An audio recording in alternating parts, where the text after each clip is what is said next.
यहाँ वाशिंगटन में white house के बाहर बलूचिस्तान प्रवासी सदस्यों ने पाकिस्तान के खिलाफ विरोध प्रदर्शन किया।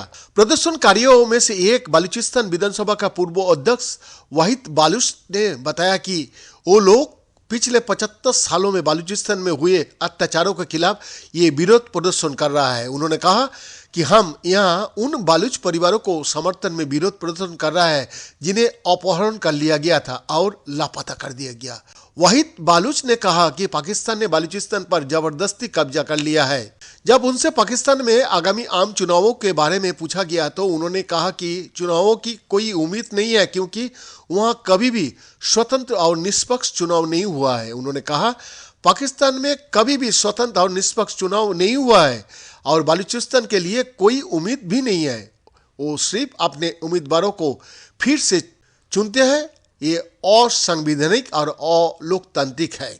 इसके बजाय और इसके अलावा भी पाकिस्तान की इस आरोप के जवाब में कि बलूचियों को भारत सरकार द्वारा प्रायोजित किया जाता है, उन्होंने इस दावे को खारिज कर दिया है और कहा कि पाकिस्तान ने पहले भी झूठ बोला है और फिर से झूठ बोल रहा है। वो यानी कि पाकिस्तान सिर्फ इतना कहता है कि बलूचियों को भारत सरकार द्वारा प्रायोजित किया जाता है, लेकिन उन्होंने कभी कोई सबूत पेश नहीं किया। ये बकवास है।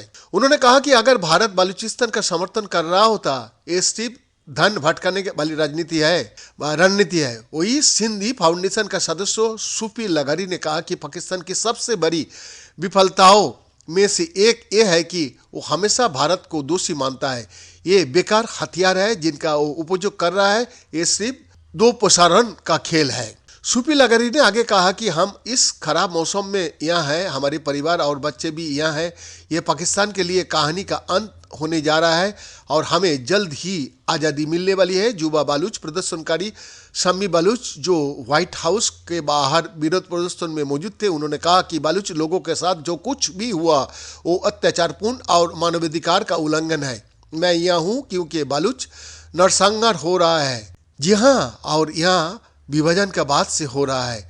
हम यह है क्योंकि कई बालूच लोगों की हत्या कर दी गई है और पाकिस्तानी सेना द्वारा उनका नरसंहार और अपहरण कर लिया गया है।